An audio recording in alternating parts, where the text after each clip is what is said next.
Hello everyone, welcome to my YouTube channel. I am Deepti. I hope आप सभी लोग अच्छे होंगे। आज की कहानी एक लड़के पर है। उसे पता चला कि एक जंगल है एक गांव के पास जहां पर मेला लगता है। उस मेले में कुछ अघोरी आते हैं।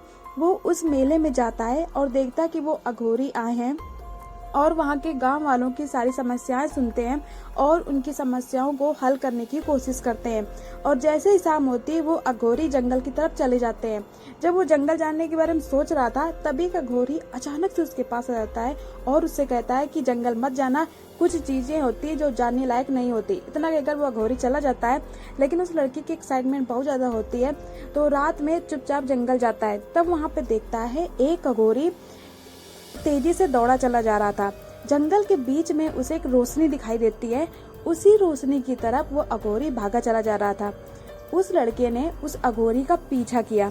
तब देखा वो अघोरी उसी जगह पहुंच गया जहां पर वो रोशनी जाकर गिरी। तभी अघोरी ने अपनी पूजा स्टार्ट की और पास में उसकी एक मटकी थी जिसमें ढक्कन था। उसने काफी देर पूजा की और मंत्र फूका। तभी वो मटकी अचानक से उड़ने लगी हवा में और वो लड़का ये सब देख रहा था। उसने सोचा कि इस मटकी में क्या है, ये उड़ कैसे रही है। इसके चक्कर में उसने एक पत्थर उठाया और उस मटकी पर फेंक के मार दिया। जैसे ही मटकी पर लगी तो एकदम से वो मटकी इधर उधर भागने लगी। उसे समझ नहीं आ रहा कि ये मटकी कैसे इधर उधर भाग रही है।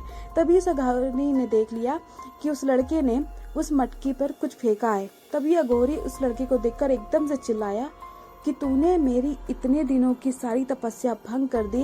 ये जो मटकी मैंने भेजी थी ये किसी को मारने जा रही थी। अब ये इसने अगर किसी को नहीं मारा तो ये मुझे ही मार देगी। उसने तभी उस लड़के को श्राप दे दिया कि अब जहाँ कहीं भी तू जाएगा तुझे सिर्फ वही लोग दिखेंगे जो मर गए हैं। सिर्फ वही लोग दिखेंगे, बाकी तुझे जिंदा लोग नहीं दिखेंगे। इतना कह रहा था तभी वो मटकी उड़ती उड़ती आई और एकदम से अघोरी के ऊपर गिर गई। वहाँ पर बहुत तेज से रोशनी हुई तो वो लड़का एकदम से डर गया। जैसे ही रोशनी खत्म हुई तो उसने देखा उस अघोरी की वहाँ पर लाश पड़ी हुई थी। वो बहुत तेज से डर जाता है और दौड़ते दौड़ते अपने घर पहुँचता है और घर जाकर बेहोश हो जाता है।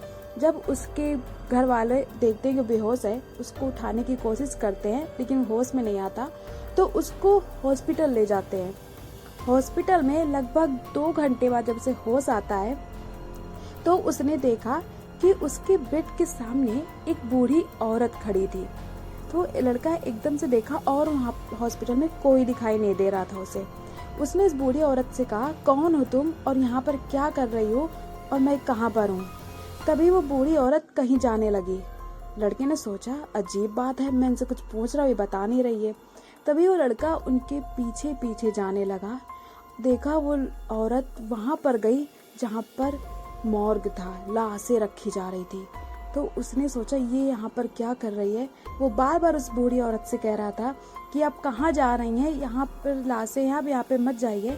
तभी बूढ़ी औरत वहां पर एक लाश के सामने खड़ी हो जाती है।